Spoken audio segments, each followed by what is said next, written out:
utterly terrifying.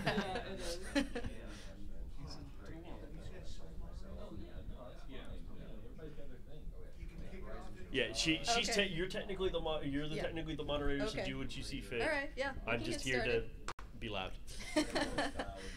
All right. Well, first of all, shout out to you guys for being here at 10 a.m. Yeah. Woo! Beating the heat at the parade. That stupid parade. Okay. We're better than Edit that. that part out. No. So I'm Lisa, and the podcast is called I Love That Movie. So each week we have a guest, and that guest picks a movie that they love, and we discuss it. We'll talk about the director, the actors, the plot, but we're also going to talk about everybody's experience with that film, and then at the end we'll do a Q&A.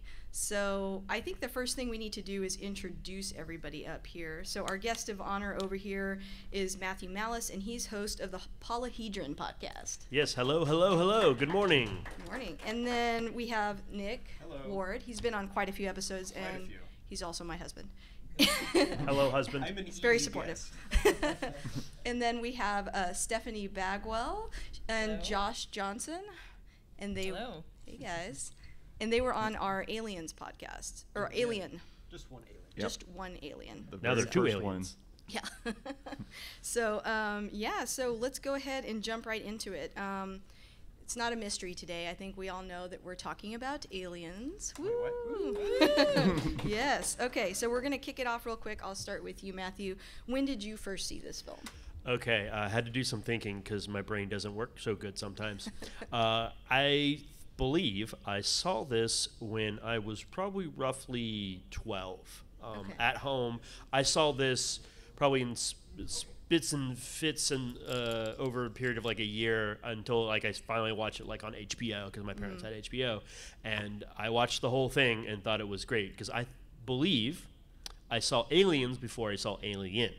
Yeah. So it was more interesting because of the action Oh, and sure. sort of like the more just Rambo-esque-ness of it rather than like the gut-wrenching horror that is the first one. Yeah, that's See, understandable. I prefer the gut-wrenching horror. That's an interesting like comment because I knew we were going to get into it. It's like actually don't know Aliens and Aliens to me you cannot compare them as yeah, in they're like what's different better. genres, yeah. Yeah, That's fair. I think so. Yeah, so that's when I saw it, and I enjoyed it. I've seen it obviously multiple times since then, and have loved every time I watched it. Excellent. What about you, Nick? I think mine probably is like in a similar experience. I think as a kid, I saw Aliens, and then I don't think I saw Alien for a long time. I think probably several years ago is when I finally saw Alien, and Yes, and it was kind of cool. Like as a kid, I saw Aliens, and then as an adult, I saw Alien. So I was kind of able to appreciate both of them at the age. But yeah, I think seeing Aliens when I was a kid, and I don't really remember it very well because I just saw it, Yeah. and I'm like, oh, that was cool sci-fi. And then now as an adult going back watching, I'm like, okay, that was good. I can appreciate them changing it enough, but still believably being in the realm of Alien. Yeah. Excellent. Well, what about you, Stephanie? I first saw it in high school after I had seen the first one. After I saw the first Alien movie, I was obsessed, and I immediately had to go and find the second one. So. Mine was a weird event, and there's some story behind it too. But when I was a kid, I grew up like in a really sheltered conservative home where, like, when I was 8 years old, to date myself, I was born in '86, and when Jurassic Park came out, I was like 8 years old, and I was I had to beg my parents and get like character references essentially for that movie to talk to my parents to let me watch it. So a movie like Aliens was completely out of the question. There was no way I would have ever been able to watch it. But when I was about 11, I went to sleepover at a friend's house, and there were a bunch of us, a bunch of 12-year-old boys, and they pulled out Aliens, and we started to watch it, and totally blew me away. But I remember when the scene came up with where Bishop demonstrates his knife skills, all of us as 12-year-old boys were like, I bet we could do this. You know? And So we all, and of course I was the new kid at the school, so I got to get up first and get stabbed. And of course they didn't do it like they did in the movie where the guy doing the knife puts his hand on top of you. It was just straight whoever's hand is down is the one getting stabbed. And of course I got a real bad stab wound in my middle finger, and yeah, that was really bad. But we all got to take turns stabbing each other, and, like you do. But It was fair. Seems like there's a reason why some of these movies have ratings. yeah, of course, yeah. Yeah. Well. Impressionable young minds, Yeah. but as you can see from all the props laying around, the movie had a huge deeply impact on affected me. you, So, yeah. but that's when I first saw it. I saw it before I saw Alien. I didn't see Alien until I was in high school. Okay. So I think Alien and Aliens sort of blended into one movie in my mind because as a kid, and I say this all the time on the podcast, but there were a lot of, Saturdays and Sundays spent in the living room with my dad and my uncle, and they would just watch TV. So I saw a lot of these films that way. And the only funny story I have is that somehow these two movies started to blend in with Spaceballs for me. You know, the part with the alien. And as a kid, I remember watching it and just being so confused. I looked at my dad and I was like, I thought this movie was scary. Like, what's, it took me like a few years to grow up and go back and watch all those movies and go, oh, these are separate films. And they're clearly separate. But yeah, so that's my story. So you just go through the whole movie thinking, when's he gonna put his hat on? Yeah, I was like, where's that cute little hat? But yeah, so back to this movie. This came out in 1986. And for our audience members at home, I'm sure all of you are really familiar with the synopsis of this film, but I'm going to read it real quick just to get it out of the way. So Ellen Ripley is rescued by a deep salvage team after being in hypersleep for 57 years. The moon that Nostromo visited has been colonized, but contact is lost. This time, the colonial Marines have impressive firepower, but will it be enough? No. Yeah. The next thing I was going to start off with is just a couple of quick facts. And if you guys want to just jump in, or if you have a couple quick facts you want to share, go for it. The first one is probably my favorite fact. Sigourney Weaver's Best Actress Academy Award nomination for this movie was the first ever for an actress in a role in an action film. Pretty cool. It's like, I think as we get further away from these films, we forget, a little bit how groundbreaking some of that was, the casting and Alien and just the impact it had on the franchise. And it's like, can't even imagine it without Sigourney Weaver and just, her imprint on the film. I think it was definitely Oscar worthy. So I thought that was cool. Interesting little factoid, because we're going to talk a lot about the commentary that comes with this. Oh, yeah. Definitely Gotta encourage listen it. to it. Is the commentary. Oh, crap. She was like, James Cameron had the idea for the entire movie and wrote the entire script. And Ripley was in almost every scene. When he was pitching and starting up, he didn't have Sigourney Weaver on board yet. So she got $1 million payday for that movie. It's probably the highest ever at the time. Yeah. for an So they're actress, like, she got to write her own check on that movie. Yeah. And it paid in dividends. Yeah. Awesome. Yeah. So the next one I have is Aliens was never shown to test audiences because editing and scoring was not completed until the week before its theatrical release. Only a studio screening was performed for 20th Century Fox executives, which was enthusiastically received, and marketing experts later said that Aliens probably helped save Fox, which was in desperate need of a hit at the time. Yeah, and I also, on the commentary track, I think they mentioned, that's crazy to, not have test screenings. They were like, that. It's like, you wouldn't even do that this now, works. but yeah, I just thought that was really cool. It sounds like they're just winging it. Yeah, please be a hit. And James Cameron was still pretty new at that Yeah, time too, that's which right. is even Was that his crazier. second movie, I think? Yeah, 'cause Yeah. he did Terminator and then Yeah. immediately Terminator, did I think, came Aliens. out, right before this? Did No, Before? it actually After? came out right as he was still filming Aliens. Okay, so yeah, it he was wasn't like, 1982, this is yeah. hot new guy. Terminator. Like, no. Yeah. So the last one I have is, having hired James Cameron to write the screenplay, 20th Century Fox then did the unthinkable when he left production to direct Terminator. actually what we were just talking about. They agreed to wait for Cameron to become available again and finish the screenplay with an option to direct if the Terminator turned out well and he showed talent as a director. Cameron only had completed about 90 pages at that stage, but the studio had loved what he had written, and with Fox president Lawrence Gordon saying that everything about him spelled the right guy.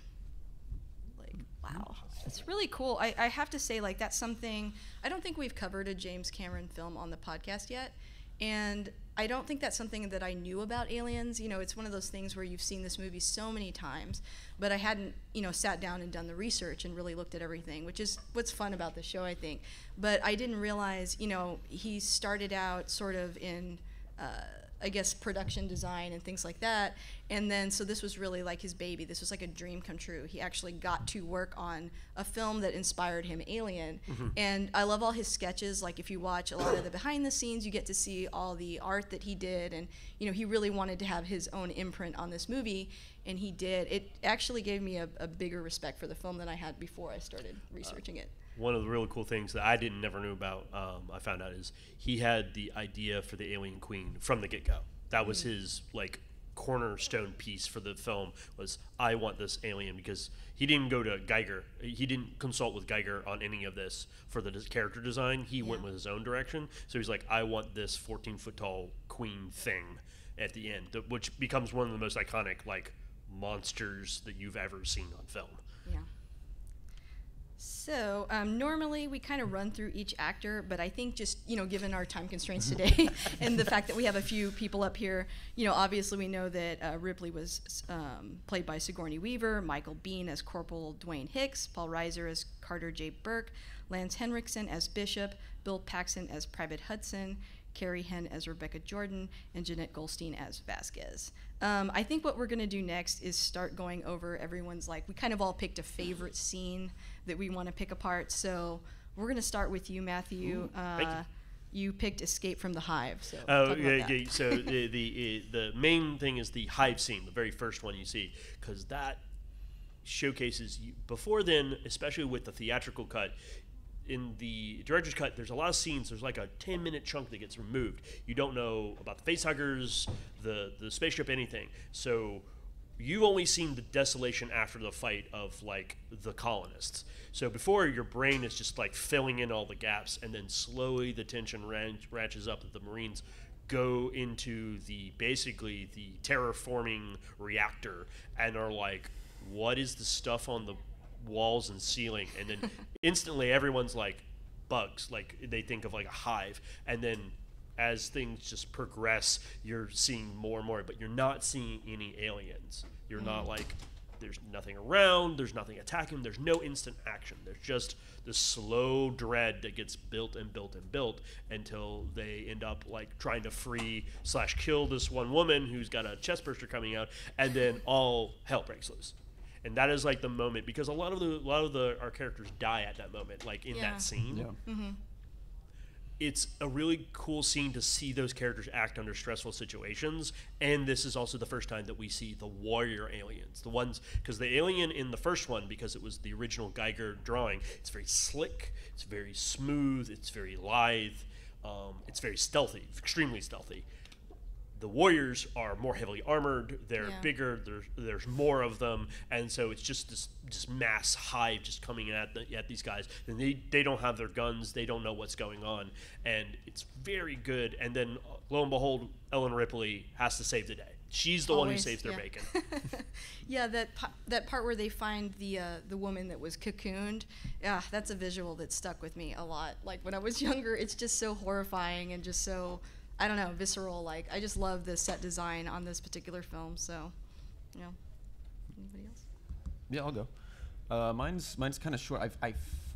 I kind of found it to be kind of like a funny part in the movie, even though it wasn't supposed to be at all. I think this was, after the second encounter, when they're all, everything is like gone to hell. They got to get out of there. So the plan is, they've got their plan. They're going to go in there and do their thing, and so. I think Bishop is in control of the ship to get them out of there, like the extraction. And so everything's getting crazy. And so Ripley comes up and she's like, Bishop, how long do we have? He's like, we got 22, or like, what does he say? We got 26 minutes. Don't worry. And she's like, okay, I got to go do something that's going to totally ruin that plan. This movie could have just ended right there. Like, oh, we escaped. That was scary, but we're good now. Yeah. But that always happens in a movie. It's like everything has to be down to the wire, and you don't expect them to be like, you're good. We got 26 minutes. Don't worry about it. It's like, nope, that's not long enough. It never works out that way. You're going to be cutting it to the wire to get out of there. I love Lance Henriksen. I don't know. I love all the robots in these movies. We met They're him my here, I think, favorites. like a few years ago. We did. We bought his book. Not bad for Oh. a human. Yeah. And he signed it for Yeah, us. he signed it. Yeah. He was like, if you spend $5 more, you get my book and I'll sign it. We're like, sold. So, yeah. I need to get that now. You do. It's really good. Okay, how about Josh? Do you want to talk about the knife scene? Yeah, Again. again, talking about that. Recap. Quick recap. Like, Can we see a demonstration? It was Yeah. the, Actually, does anyone have a knife? No. I did ask if I could bring my Gerber, but I was politely informed not to. So but like the scene as a kid was really, really cool and everything, but as an adult watching it, I mean, you just see a lot of the subtext going on there around the overall with the Alien franchise and their distrust of robots and synthetic humans and everything that went on with an Alien with Ash. I mean, I didn't get it the first time I watched it because I watched Aliens first, but it's showcasing how lethal the androids in the movies are and what they're capable of, and they're trying to play Bishop off as he played it very straight, but was very creepy the whole movie too. And Yeah, you don't trust him the whole movie. yeah, and then Yeah. it's at the usually you're waiting for the twist for him to. It's like, oh yeah, I saw that the whole time, but then he just plays it straight the whole movie. But that was a really interesting scene for me, just because you could see what he's capable of if he goes off the rails like in Alien. Yeah, I like the fact that I saw in the commentary that Lance Henriksen wanted to have these contacts that had like Oh, the double double pupils. pupils. Yeah, because he thought that would make him look like scarier. And James Cameron was like, "You really don't need it. Like the intensity of your performance is Like, enough. Like it's you're too just a good scary." actor. You're good." Yeah. Yeah, it's too scary. Okay, Stephanie, what about you? I think you had the Alien Queen reveal. Yes. Mm-hmm. Yeah, my favorite part of this movie is when you finally see the queen and her kind of disgusting, sacks that hold the eggs. I hate I it. think I hate it so ovipositor. much. Oh yeah. Ovipositor. What a great. What is it called? Ovipositor, I believe. I may be mispronouncing it, but it's basically that. Yeah. She's based on a termite, right? Yeah, I think something. Obviously, an insectoid, but probably a termite. Right. That seems the most likely in my mind. I always thought of it as like a kind of a bee scenario because she's the queen bee and then all of her worker bees are kind of killing everyone trying to protect her. But yeah, she looks really cool. I am obsessed with Giger. There's actually a Giger museum in Europe, I believe in Austria. That's one of my life goals, to go see that. But I know that this one wasn't designed by Giger, but it's based on that, and Yeah. I love that kind of super creepy, scary art style, and that part for me was really fun. Yeah. Extra goopy. Yeah, anything extra goopy, extra 80s was so goopy. Very, very goopy in the 80s. It's like, how do you make something real? I mean, just add goop to it. It looks real. It's fine. I know it's not the same scene, but the part, or maybe it is later in that scene when she rips her body away. yes. I still, as an Oh. adult, I'm like, oh, I forgot about that. Like, I Yeah. don't like watching that part. Yeah, It's she's like so disgusting. Like when determined she to kill rips her them. butt She's like- off. And when she's free, it's like, oh man, it's on now. Like Yeah. she's real fast, and it's very scary. So Huge. yeah. Cool commentary fact about that Alien Queen that I really enjoyed was that's when you see the full reveal in most of that scene, it's a full 14-foot tall puppet. Oh, like yeah. it is. That's really It is cool. not only a puppet, it is a marionette. It's hydraulic, and it's radio controlled. So what all you're of that, you have an entire crew of people behind there articulating her so that she's fully in scale in So that what you're shot. saying is, if they were mean to the crew, they could kill you with it. Yes. And didn't like some of the wires too? They're just in the shot. They're like part of her. So Yeah, because yeah. they couldn't really like get rid of them digitally like No, they would they today. couldn't. So it's just part of that puppet. That's a really good point. Well, my favorite scene I'm gonna censor for the podcast. It's get away from her, you. B word. I mean, to me, that's like the best part of the whole movie. I just think, I don't know, sometimes those lines work and sometimes they don't. I'm not going to yell it because I feel like it's early, you know, but you guys, you can watch the movie. But that's my favorite part because I think everything is sort of, you know, coming to a head at that point. And I don't know, just the fact that Ripley just, you know, gets in that exoskeleton thing and she's just like, get away from her. I'm going to handle this right now. It just seems so absurd given all the Marines that are dead now and just how bleak the situation is. And it's just such a fun part. And also in the commentary, they talked about like those exoskeletons at that point in the 80s had only really been like in novels. They hadn't really made one like on screen. So this is like, you know, back then this is like the first time you're seeing one. You see these all the time now. They're like in every movie because of this movie. But it's cool because that was like probably the first time that everybody got to see it actualized. I absolutely adore. So for the powerlifters, that's a really big bodybuilder in a suit. Yeah. And Ripley's strapped in it like a baby. I think that's amazing. All right, so I think we have to wrap up by 10:45. Is that correct? 10. No, 10. 10.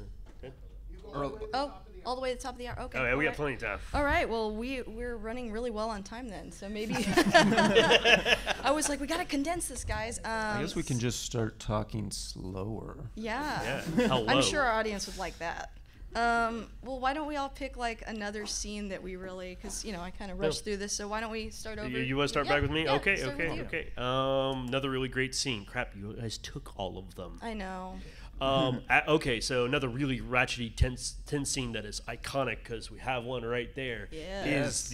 Is the final assault where they're like they're in the room, man. They're 6 meters. They're in the room, and then Ripley like has to go up. No, it's Hicks. Yeah. Hicks Yeah. goes up He into looks the up like there. literally Oh. the drop down ceiling like we have right here in this room, and looks and just you see these guys just coming, and you're like, oh no. And all hell breaks loose. That's a great scene because another scene that's attached to that sort of is something got cut out because Cameron was like, at the time, he had to cut out like so much time because theaters could only show so many screenings and you had to cut down the time so you can maximize the number of screenings you could have in any given day. So one of the things he cut out was the drone miniguns, the automatic guns that were just firing bullets to kill as many of these things down various like hallways and tunnels, and then still keep coming. And in that scene, we just get all hell breaks loose. They're in the room. Everyone's firing guns everywhere. I just thought that was just a great scene. It's an iconic scene. It's also the scene where Bert eventually dies because he's not a good person. He's a very bad man. And I just love that scene. It's such a good like it's a cornerstone action scene. What about you, Nick? Any ideas? Well, I guess since we all kind of picked one, now we're kind of on the spot. I think the med bay Pressure's scene was really cool. Where like I think that Newt and Ripley were, I guess, taking a nap or whatever, and what's his face was like, I'm just gonna put this in here and you guys deal with it. But no, he was like carrying this around totally. in my He's like, backpack okay, I and- know I can't take this thing back, but if I can get it to like do its weird symbiotic relationship, whatever, and impregnate them and take them back, then I've got it. I can take it back to Earth. But that whole scene was like, it was just the theme of this movie is like everything kind of starts off slow and it just builds and builds and builds until it's like at an 11. Like the whole, like it starts with them kind of sneaking around trying to get away from it, and then it ends with like them shooting all the guns, throwing chairs through windows and jumping through the window and just chaos, yeah. blasting this thing away. I mean, that scene was really cool. And then like the red lights flashing and everything just Oh, made it yeah. even eerier. Right, what I loved Makes it about so stressful. Plus it's like a hospital room. Who likes those? and Yeah. what I loved the most about that scene too, after watching all the making ofs, was how they said they were the face huggers were mostly yeah, filmed yeah. by just pulling them on strings, which just sounds ridiculous. I couldn't imagine filming that and going, this is gonna look awesome. Yeah. I think the little girl too does such a good job in this film. She's so authentic. I think because she wasn't really an actress, right? Wasn't she? That was her first movie. Her And she parents never were like acted on an army again. base. Yeah, she became a teacher, I think.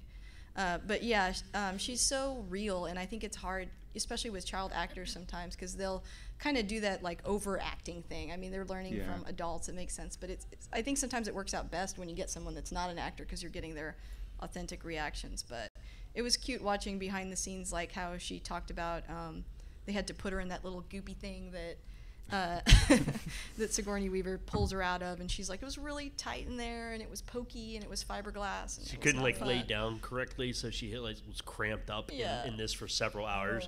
She said to James Cameron, "This should be illegal for you to do this to children." That's awesome. Stephanie, do you have another extra scene?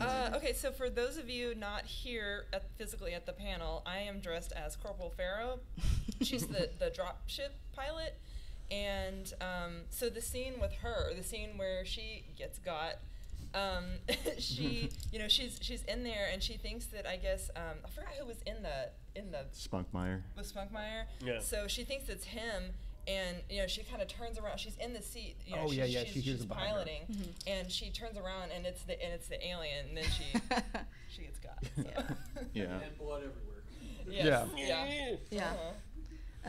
So I think mine is more of a general statement, but overall, I just really like the miniature work in this film. Yes, that's and really cool. yeah, like so impressive that didn't they show the executives some of the footage, and they were like, "There's no special effects here," and they're like, "You're looking building, at them." yeah. Like that's my favorite, honestly, kind of special effect is when it's subtle and when it blends seamlessly into the story and it adds to the story instead of feeling like you're watching, because really this movie could just be like a special effects extravaganza. It could be, and you'd be like, oh, that was impressive, but it fits into the film very well, and it ages well, as you guys were talking about earlier before we started recording.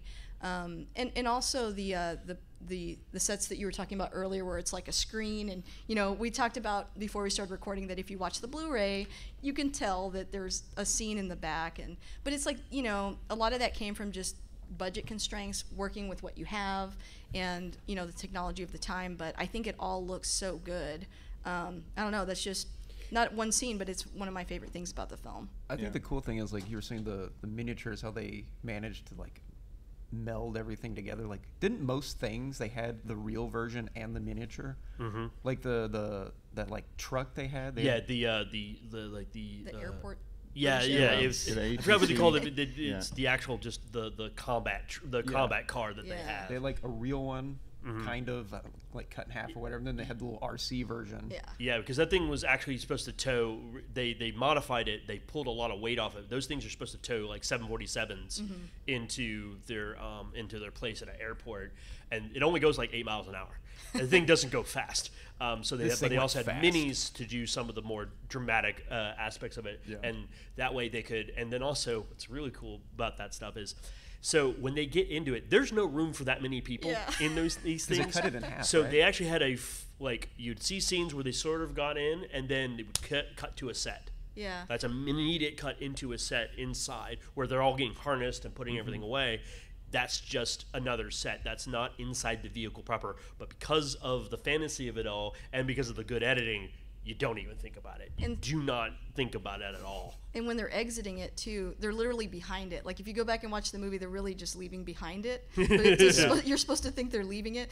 And they said in the commentary, the sets, if you really look at it, it's so much bigger on the inside from what you see on the outside. But I immediately I never noticed that as soon as they pointed that out. I was like, it's bigger on the inside. And they start going in. I'm like, oh yeah, you're right. It absolutely is bigger. Because they're like the amount of length they're going much farther than where the actual vehicle would be from where they're actually like entering it. Right. Yeah. Well, guys, any extra thoughts? Any scenes you wanted to cover? Game over, man. Pour one out for Bill Paxton, everyone. That's all I gotta say. Yeah. I love his character in that movie. I love his character. He's so funny, and he's speaking for the audience. Kind of really a baby, is. But it's just, He's the one. hilarious. He's the only one who speaks, or who's making sense. Yeah. Besides Yeah. Ripley. Yeah. Like that just- character, you shouldn't like him. Yeah. But Right. he's very likable because Yes. he'll like I don't want to do that. That's stupid. And How I am I gonna loved get that out of here? that It's he like, ad-libbed, oh, Bill well. Paxton ad-libbed a lot of his dialogue in that too. Like Game Over wasn't in the script. And it's just, But it, They're We've in the never room, stopped hearing man. that. yeah. I thought it was so funny too, reading or watching the commentary, and because I had never listened to the commentary before, and he was talking about how he would just be just screaming obscenities every take, and then after they would cut, he would always talk to Carrie Henn, who played Newt, and say, "I'm so sorry." She's like, it was fine. Yeah. Yeah. She's like, "I didn't know what those words meant." Yeah, his character is so cool. You're not like him, but in every scene I watched him, he's competent. He's always competent. He's not the chucklehead that sucks on the crew. Like he hacks into the door, and at the end he goes just ballistic on all the aliens. He's like, and he's just going nuts. And I love that character. You feel for him, but he steps up when he needs to step up, and Yeah. that's what I like Yeah. about him. It's probably why the audience still likes him. Yeah. You know, if he was Yeah. completely Yeah. useless and selfish, you would be like, No, that's kick him Burke. to the That's curb. Burke. Yeah, that's Burke. Paul Reiser. It's funny. Everyone's like in the commentary. It's like, oh, I don't know if Paul Reiser should be the villain. He's always the nice, happy guy. And I'm like, this is how I got introduced to Bill Reiser, Yeah, same. being the bad guy. Yeah. Right. Well, yeah, he's so smug the whole film, and it's like you just want to ta-ta-ta. At the beginning, you kind of like him a little bit. You think he's kind of on Ripley's side, and then you're like, I don't know. Yeah. Oh, He's also such a worm. Yeah. oh yeah, oh yeah. That's like the perfect description. No. It was totally James Cameron digging at the big corporate studios and the suits. And Yeah. Take this. See, Speaking of suits, what I love, it's a small subtlety. I bet most of you haven't noticed, but they pointed out in the commentary, and I saw it immediately. All of the suits you see, all of the colors are popped up. Like there's this very subtle futurism into their suits that if you're not paying attention, you wouldn't really pick it up. Like I did not pick it up until they said it, That's and I was like, true. yeah. I also read, or not read, in the commentary, they got to kind of design, or they kind of got to like on here. This is not from the movie. I couldn't afford that, but they really got to like draw things on like their helmets, on their armor, and it's all pretty unique to like the actors themselves. So That's cool. I thought that was cool. Yeah, and that was kind of based on there's sort of a subtle undertone of this whole film sort of being about Vietnam. And that's something that I don't think I knew until I watched the commentary. Just when I was 3 years old when this movie came out, so. But I thought that was really interesting, and they even talked about at the time the military really didn't dress like they do in this no. film. They just wore greens basically, and so in this movie he's like, what if they had camo and what if they had all this gear and that'd be so cool. But now it's weird to go back and watch this movie because that's how the military dresses now. Well, or no, some of them. I mean, it's a little life imitating art. What James Yeah. wanted there was he was trying to imitate these are basically draftees from Vietnam. These are Yeah. old veteran draftees from the Vietnam. They've lived this long. They get to do what they want. They're in the middle of nowhere. They can do. The only person they really need to listen to is Apon, which is their sergeant, which is one of my. He's just a great character. I love that character so much. yeah. I think they're also, kind of intended to be like space, not just space marines, but like special forces. Yeah, Yeah. that's They're- true. And special Yeah. forces have a lot far lax Leniency. uniforms and Mm-hmm. stuff Yeah, like that. that Well, lends itself to all the helmets with the writing and stuff like that. It's like they're not at attention 100% anymore. Also, if you look at their stuff's like beaten up and Yeah. dented, and they got like the naked lady in their lockers. They got all this stuff that you probably wouldn't normally It get. wasn't their first rodeo. Yeah, Right, no. yeah, yeah. When he's saying kind of like in sci-fi before this, the army was always in like very crisp uniforms, like a stormtrooper or something. Yeah, And he's yeah. like, they don't look like that. No. If this was real, they would look kind of gruff. They would all not look identical. They would kind of like look like individuals, Yeah, and they and- would all act differently. It's something I want to point out that I really like is the future, James Cameron's idea of the future of a military with both sexes in the military. If you notice, yeah. you've got I forgot her name. Pharaoh. Vasquez? You have Vasquez. Vasquez, who's Yeah. obviously a fighter And pilot, an Colin actual, Farrell. actual fighter pilot, and then you have Vasquez, who's literally one of the most badass characters on the screen Yeah, she at is. all She's times. badass. And you're like, and then you got Ripley. Not to say anything about Ripley, is also being badass, and like everyone is kind of on equal footing as far as like the Except ability poor Dietrich. to do Yeah, I think that's one cool thing about science fiction in general is a lot of the times there's this projection of a world where things are a little bit more equal, and it's kind of sad that in a way at the time it had to be like, this is fiction, wouldn't that be nice? You know, still find that battle in some ways, but yeah, you're right. That's a pretty big difference in the military between then and now. Like a lot has really changed, and you have to think on some level. I mean, that does encourage people, like little girls watching it, like I'll just be Corporal Pharaoh, or you know. So that's pretty cool. Yeah, I totally agree. Really like it. Yeah. Let's see, y'all. I think we should do like my favorite part of these live shows. Which is the Q&A. Yeah, let's do a little Q&A. Okay, so what we're gonna do, we talked about this earlier. I will chest throw this little thing to you. Who wants to go first? All right, big man over there. Do it. I know, I'm so nervous. Or you just.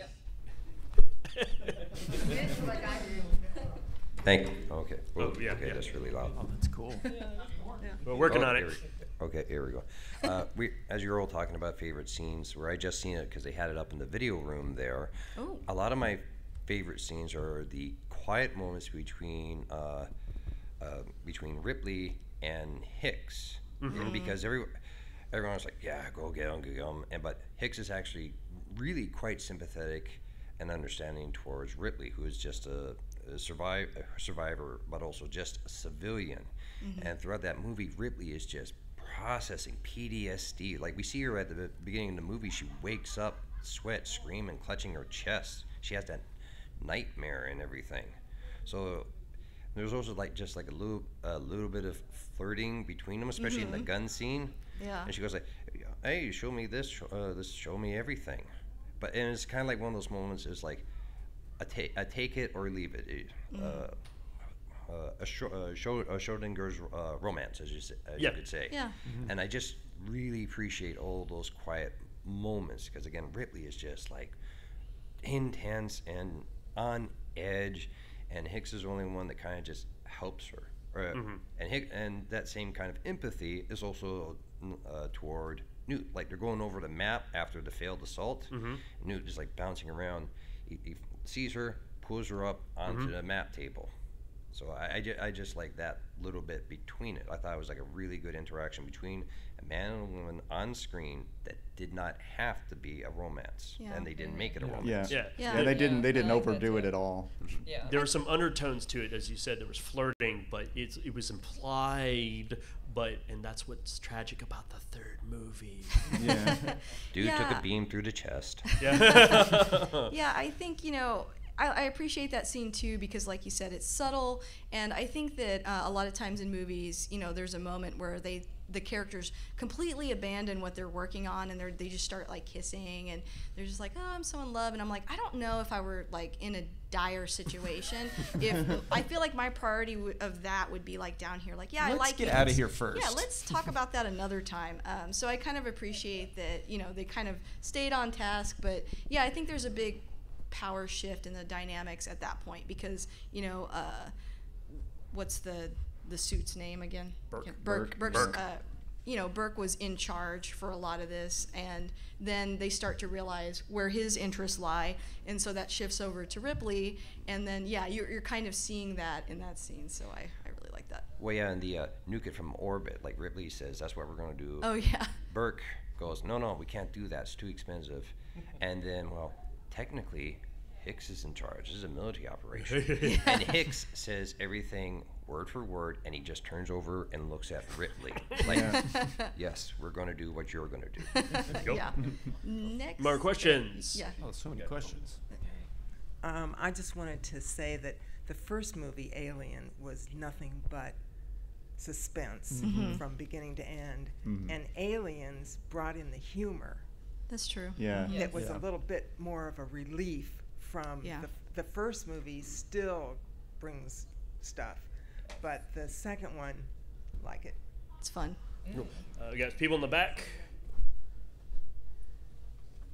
All right, so I got a quick question for you that might turn into a longer question. So if you were going to add one scene to the film to amp one of the themes or do something different, what would you do? And I'll share just an example for me. So I wish there was a little moment between Ripley and something on the computer that just she saw a synthetic from the colony doing something not quite right, Yeah. to really amp the theme of what's going to happen with the synthetic.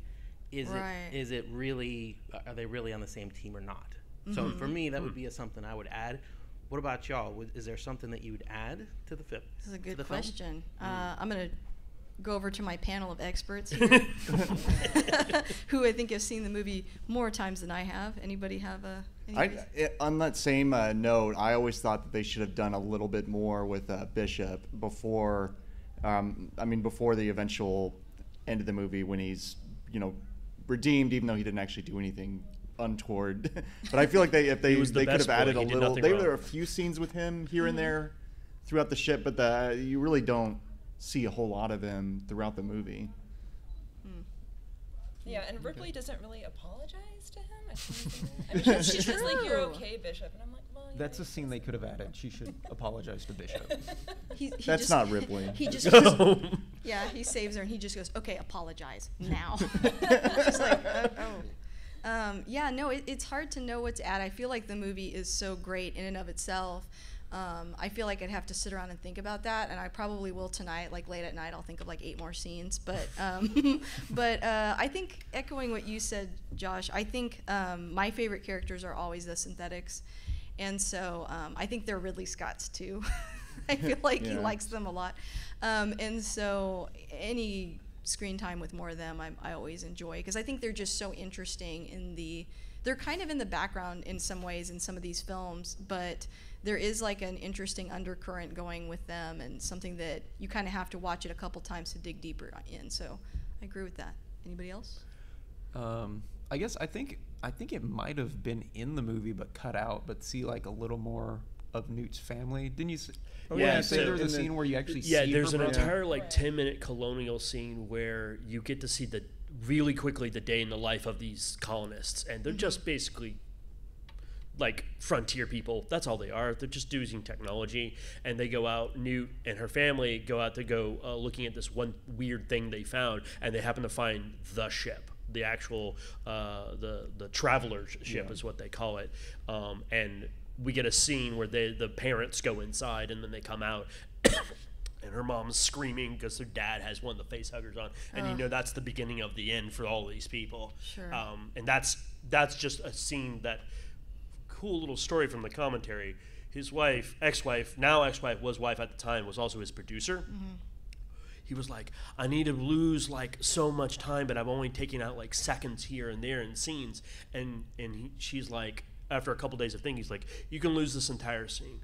And he was like, no, you can't. And then he argued with her, and then eventually he was like, yes, I can. And that's the movie you see. And it's brilliant. Nothing gets lost by removing that scene, because the tension is, what the hell happened to this place? Well, and you get a little bit of see background too, like Yeah. when they discover her, and there's that picture of her Yeah. as a little girl. That's she's like an honor student or something. Oh, yeah, like I totally that in forgot the about photo. that. Yeah. I think that tells the story right there. Of you're seeing the like the juxtaposition of how she looks now and how she looks in that photo, that she had a whole life, and you get all that from one picture, which I think is really smart. I think I would like to see more of the colonists on there, but I think maybe with her character specifically, it is better to have that impact of just that one photo. She actually goes in. They didn't do the scene or anything, but they talk about how she got the name Newt. It was her nickname on there because she kept ducking in and out of all of these air vents around the colony, and she kept messing with people because she could get almost anywhere at any time, and nobody knew where she was. But back to your question, the scene was filmed and never got to theatrical release, which was the space station scene where she finds out about her daughter. She find out that Ripley was a mother of a young child, and since she was in hypersleep for so long, she grew old and died. And she learns from Burke at the beginning of the movie that she is dead. And that immediately cements the idea of why she latches on to Newt towards the end. So, but my scene has already been filmed. It just wasn't in the movie. Well, and Ripley never gets to really go home. Like, No. she doesn't No, actually she ever never go goes to to Earth. Earth, yeah. Yeah. Not It's just until the something you fourth don't think movie. about. Yeah. Not until the fourth movie, and sort of, kind of. Oh, hope we answered your question. Yeah. we gave a few options. Who else? Who's got the box? I have it. Okay. Oh, okay. Also, too, I noticed in the movie, I'm sure everybody else did too, some of the subtle acting that goes on without any words being spoken. I don't know if you remember this scene, but where the Marines were loading up with their weapons, getting ready to go onto the drop ship, and Apon goes, "Okay, we're going to kick butt," and everybody goes, "Sure." And you see Hicks in the foreground, puts on his helmet, turns away. Then you see Vasquez looking at him. Just him, nobody else. So that makes you kind of think that, well, maybe there was something going on between those two, you know, in the past. And then when they're on the drop ship, Hicks just keeps looking at Ripley all the way down, like, I'm not quite sure I can believe whether she's telling us the truth or not, but she may be. So I thought there was pretty good acting without there actually being any dialogue in the movie. Yeah, absolutely. So just wanted to see if you thought that was the same thing. Yeah, I think there were a lot of subtle moments between all the characters that really add gravity to the scene. I think a lot of the best acting is sort of just reacting to each other. And yeah, I think it's a solid cast. I think the cast has a lot to do with why this film was successful. I think a great example of that is Bishop, the actor there. He doesn't have a lot of dialogue, but he does a lot with his face and emoting and not emoting. Like, he mutes it out of, but there's little things that he does, especially when he interacts with Ripley and a few others, that you kind of see where he's at, because he's always helpful. You think he's the bad guy or will be a bad guy. He's not. He's never the bad guy. He's actually doing what he's supposed to be doing. It's just, you just have this underlying tension, but he brings that out because the actor has this demeanor about him that's a little on edge. It's a little off. Yeah. That's one of the best subtleties I like. All right, another question. So, I love Alien and Aliens, and Alien 3 is okay. But I think one of the things that I like about those two movies is that they are perfect examples of their genres, and the difference between them It's shows two totally different. because it's genres. Alien horror. It is an absolute horror movie in the sci-fi milieu, and then I think the term that I've most commonly heard referred to is Aliens is dark fantasy, because they have agency, they have a capacity to fight back, and it's such a perfect example that you can use as a model of, well, this is a horror genre, and then you point to Alien, and this is a dark fantasy. It's like, no, you can do something about these creatures. You're probably going to die nonetheless, but you have agency. And I think, like, especially in things like role-playing games, it's something that you can just point to and say, no, this is what we're doing. It's more like Aliens than Alien. Gotcha. I think in Alien, it's more of like an existential dread, the whole movie, because the characters don't know what they're up against. They don't know what the stakes are. You don't know what the stakes are. But by Aliens, we know what the stakes are, at least a little bit. So that one's more of like a primal fear kind of thing. Well, plus an Alien, they're not equipped at Right, all. that's true. All they have is like. They blow up. They're not the ship. military. Yeah. And Aliens are like, now you're equipped, but now there's a million of them. Well, that goes back to the analogy of the Vietnam War, and I love in the commentary they flatly, James is like, okay, this is about Vietnam War. The aliens are the Viet Cong, and they're less equipped, but they're far more dangerous and determined than the Marines are gung-ho, American gung-ho from the get-go. They're like, we got this. This isn't going to be right. This is a bug hunt. We got this. Nope. You guys do not got this, I promise. They're not as invested. It's not like their home turf in a way. Even though it's not where the aliens are from, they have the advantage of knowing, the area and knowing how they work already. Yeah. And they're just flying in like, I got this, and it's like, A little too arrogant. As far as a scene that I would add, maybe like a scene where one of them treats a face hugger like it was a kitty for no reason. Like that maybe would have, no, it wouldn't have been. You can just get out. Oop. I've got feelings about Prometheus. I was a fan. There's an episode if you guys want to listen to it. Okay, sorry. So my question, we know the genre that it's under horror, but would you guys consider it more of an action movie or more of a horror movie? Yeah, I would say the first one was horror and the second one is more action. I mean, that's like James Cameron's wheelhouse, right? With like Terminator and, a lot of his films. That's what he does best. He does well done action films. I'd definitely call it an action movie. Well, sorry, go ahead. That was it. Oh. I think definitely action, because like the first one, you never fully see the alien, so it's very scary and suspenseful. This one, they're like, you know what it is. We We're just want gonna show you to see it.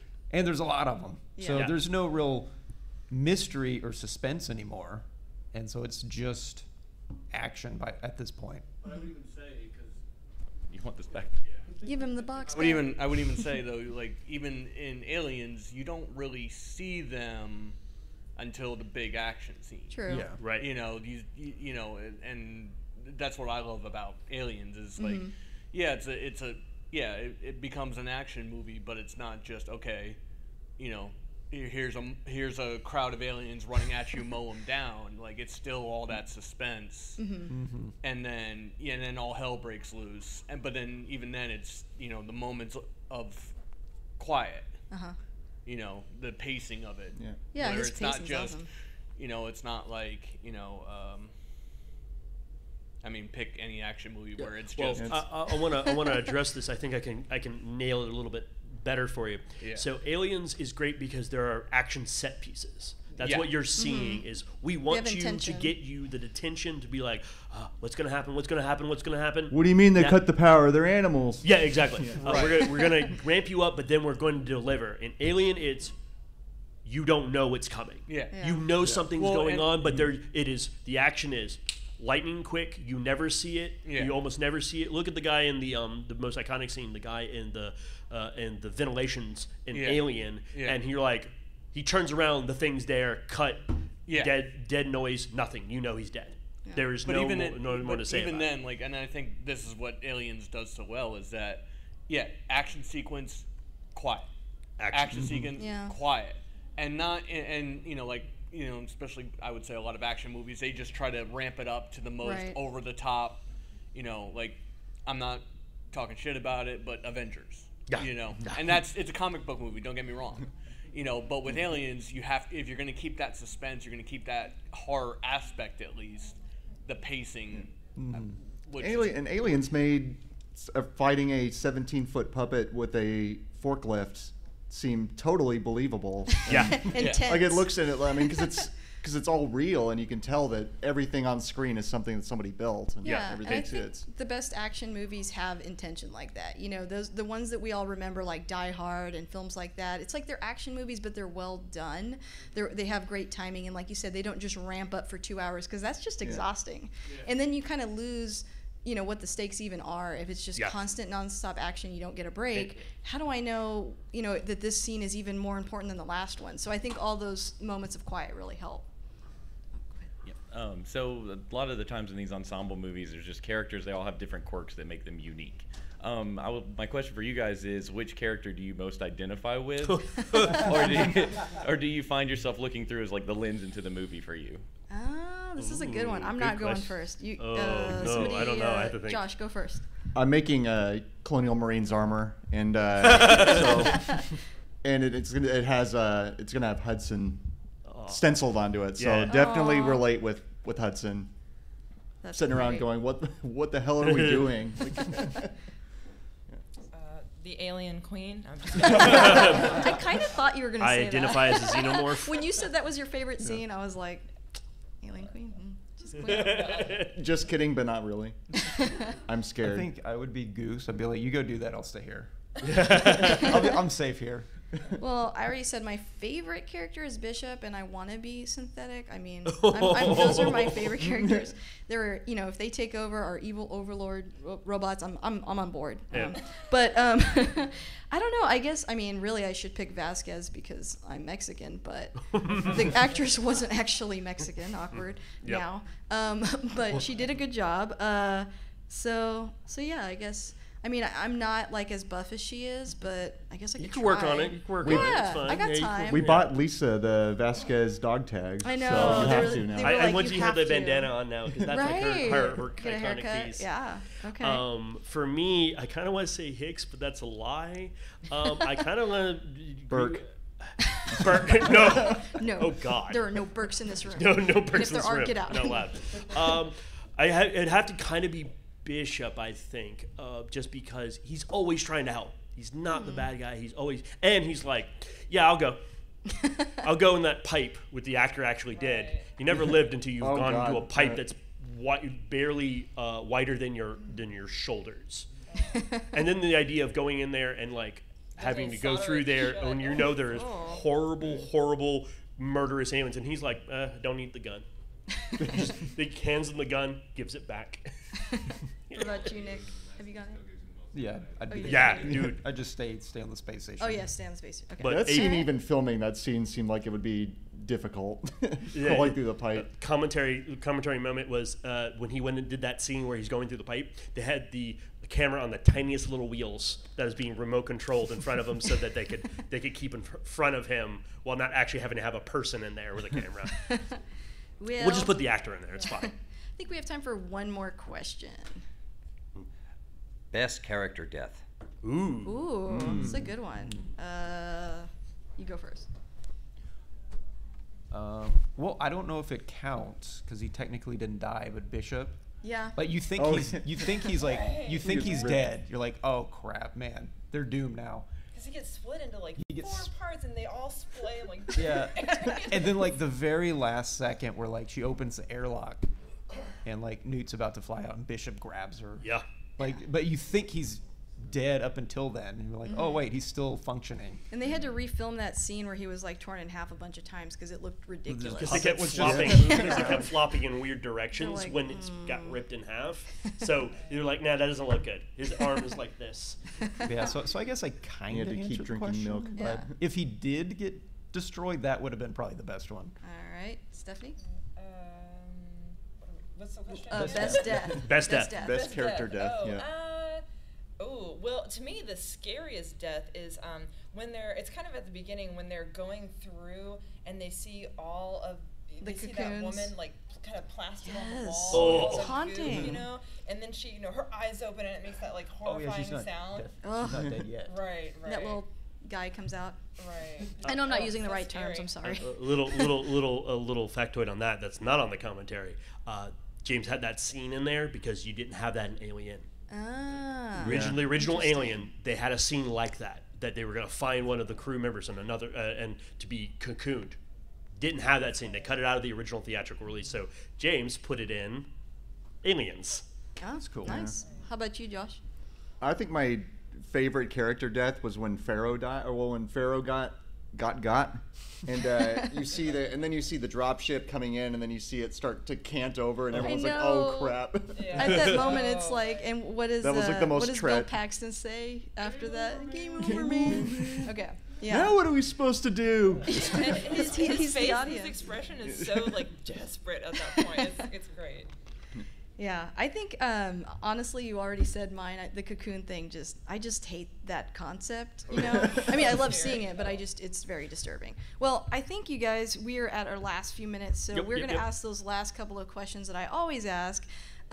So why do you love this movie so much? Summarize everything you've said this whole time All into right. a sentence. Do you have 90 minutes? No. We got 5. Yeah. I love this movie just because it's a perfect sequel.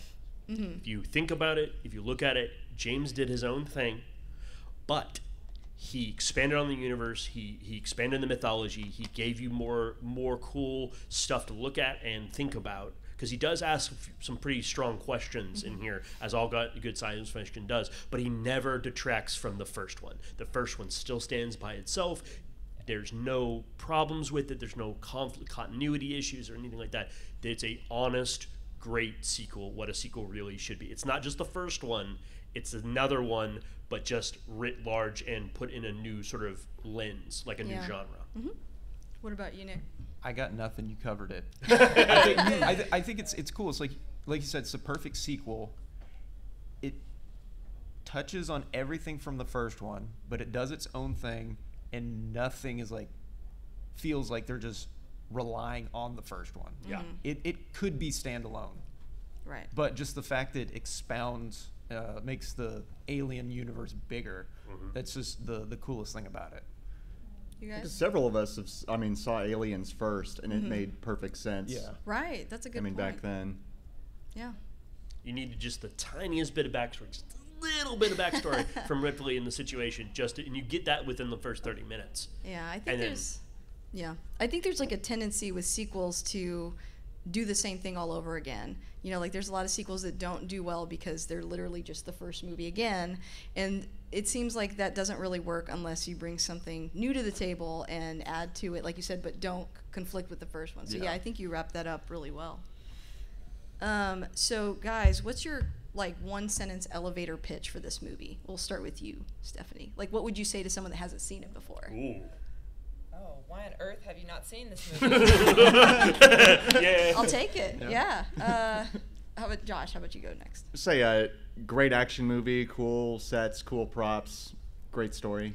Yeah, Josh is big on the props. We mentioned it. You guys can't see this on the podcast, but we've got quite a few props up here. We'll take pictures and put that online so you can see those in the show notes. Yeah.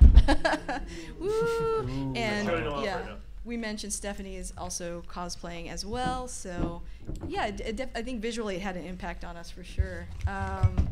What about you, Nick? What's your elevator pitch? I think it'd be like, hey, did you like Alien? But you just drank like a 12-pack of Red Bull? Go watch Aliens. Yeah, I think you touched on it earlier. It's like the perfect sequel, where it's like perfect sequel. It goes in a different direction, so it's not like you're comparing it so much to the first one. It's exciting and it's fun to watch. It doesn't retcon anything. Right. Never. Yeah. It just adds. It never takes away. It never does anything weird.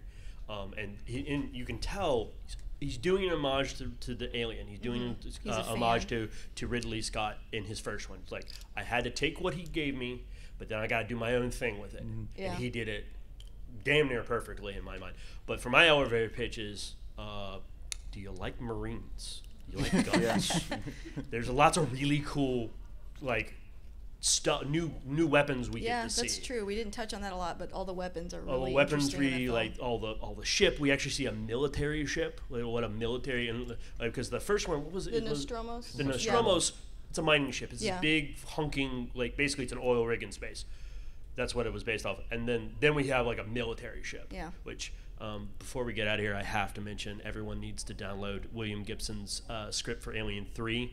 Listen to it. That is the Alien 3 you would always wanted to see. I didn't know William Gibson wrote a script. He wrote a script. Cool. It's on Audible. Michael Bean. All right, guys, I think we are at time. So I appreciate you guys for coming out. Before y'all leave, can I take a photo of y'all before we jump out of the room?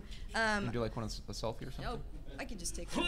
But thank you guys so much for coming. I know it's early. Does anyone want to hold some guns? And if you want to come and hold guns. All right, guys. Bye. Thank you so much. Bye. Bye. Thank you for coming.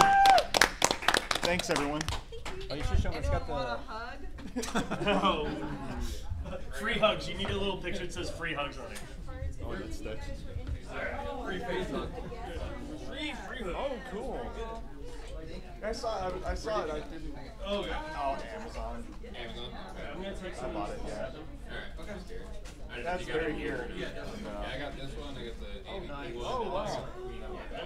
Oh, that's really cool. Jenny, you made it. I'm glad. Congrats. Good. I'm so yeah, I got so much to see. Oh, dude, I could have done an entire like 2 hour. Like one of the great, another great moment there is where things like Hicks comes up, like all over the place, all over the place. The guy comes up and don't hesitate to call. Yeah. Great. Fantastic job.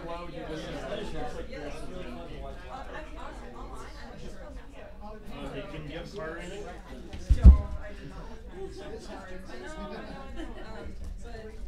I will talk to Lisa, and I'll be connected because she's still on Discord. I want to make it. All right, very cool meeting you. I gotta get ready for mine. It's over there in 30 minutes. Cool. Good meeting you. Yeah, nice meeting you. Dude. Oh, that's fine.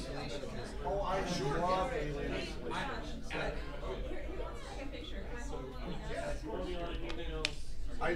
Alien Isolation. Yeah, let's get a different. I did take a picture.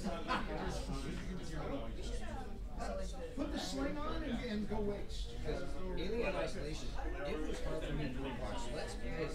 I would, yeah, I play it. I would be like, all right, I need a glass of bourbon. I like the trophy. Think about when you weaponry and the motion sensor. Could I? Would you do me a favor? Like the motion sensor.